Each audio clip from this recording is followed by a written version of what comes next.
Baik, saya akan mengajak Ustadz Atabik dan pemirsa Acoa TV jalan-jalan ke Lampung, di mana luasnya wilayah Nusantara kita ini kerap membuat pulau-pulau terluar kurang mendapat perhatian, seperti yang dirasakan warga di Pulau Tabuan, salah satu pulau terluar yang masuk dalam wilayah Tanggamus, Lampung. Kedatangan sejumlah personel polisi untuk memberikan pelayanan pun disambut gembira warga. Tak heran karena perhatian seperti ini hanya terjadi 1 tahun sekali.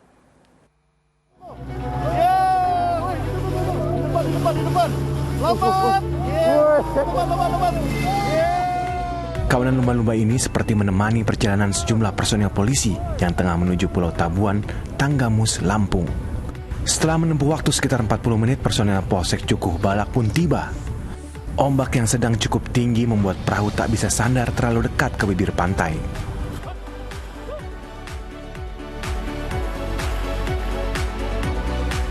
Inilah salah satu pulau terluar di barat daya Nusantara. Di pulau terpencil yang masuk dalam wilayah Polsek Cukuh Balak ini, polisi akan memberikan pelayanan kepada warga. Terbatasnya infrastruktur membuat petugas harus berjalan kaki menyusuri 5 dusun yang ada di pulau ini. Pelayanan kepada warga diantaranya adalah membuat surat keterangan catatan kepolisian atau SKCK hingga konsultasi hukum bagi para warga.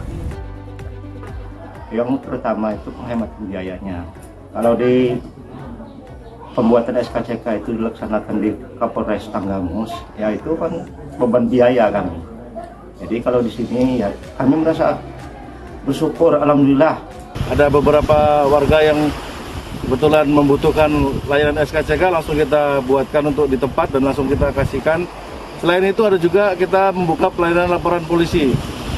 Samping itu juga ada kegiatan patroli dialogis dari 4 pekon yang ada di Pulau Tabuan, dari Sukabanjar, Sawang Balak, Kota Karang, dan Karangbuah.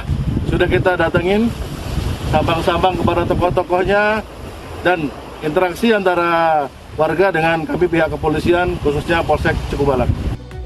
Kesempatan ini juga dimanfaatkan untuk mendamaikan pertikaian kedua kelompok warga yang sempat berselisih. Selain itu, sejumlah laporan kasus kriminal seperti pencurian selanjutnya juga segera diproses hukum.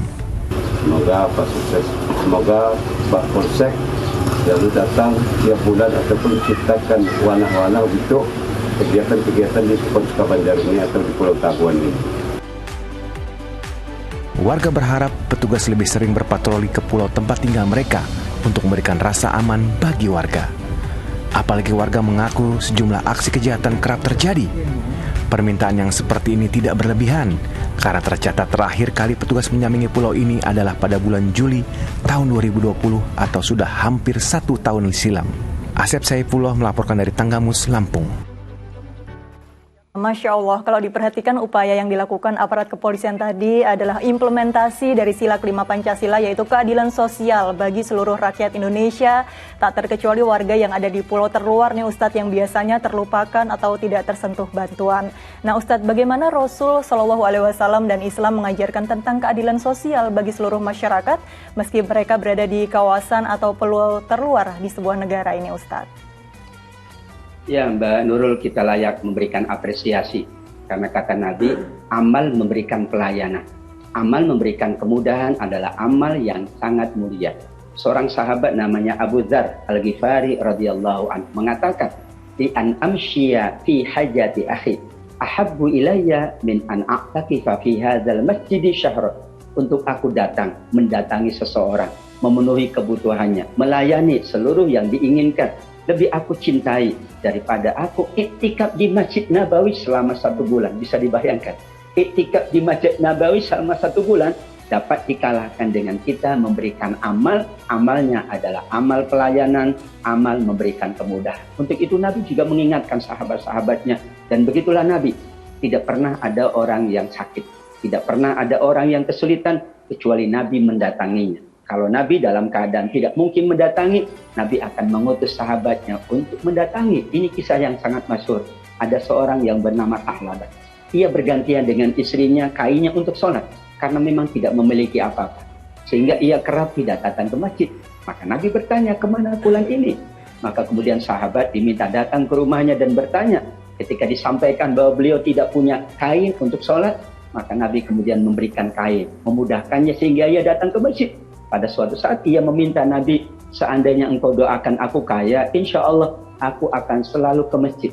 Kata Nabi, berat kamu kalau kaya. Lebih baik seperti ini. Wahai Nabi, tolong doakan aku kaya. Betul, aku doakan. Maka Nabi mendoakan dan ia kaya. Namun mohon maaf, kekayaannya Talaba ini melupakan. Akhirnya bukan ia kerap ke masjid, malah ia sering lupa ke masjid. Karena ia sibuk dengan kambingnya, sibuk dengan untanya. Karena semakin berkembang kekayaannya, malah ia lupa kepada Allah Subhanahu wa Ta'ala. Begitulah cara Nabi. Nabi selalu datang kepada siapapun yang membutuhkan.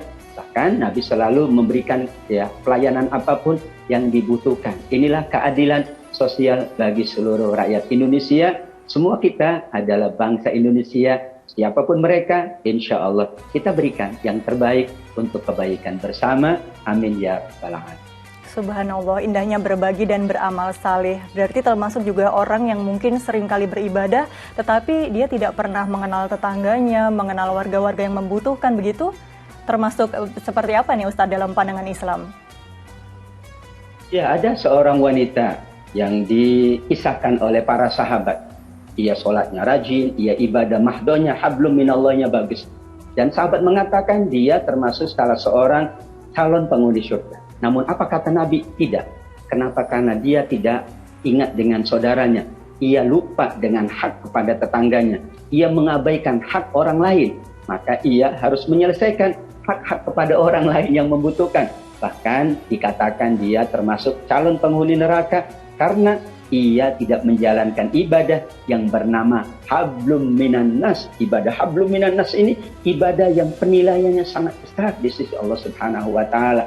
Karena ibadah mahdoh mungkin ada uzur, mungkin ada hal-hal yang tidak melayakkan kita menjalankan ibadah. Tapi ibadah sosial dengan sedikit pun, dengan kemampuan terbatas pun, kita insya Allah bisa menyampaikan kebaikan kepada sesama kita, dan itulah manusia yang mulia di sisi Allah Subhanahu wa Ta'ala. Amin, amin ya rabbal alamin. Subhanallah, harus seimbang, hablum minallah dan hablum minannas, begitu ya Ustadz.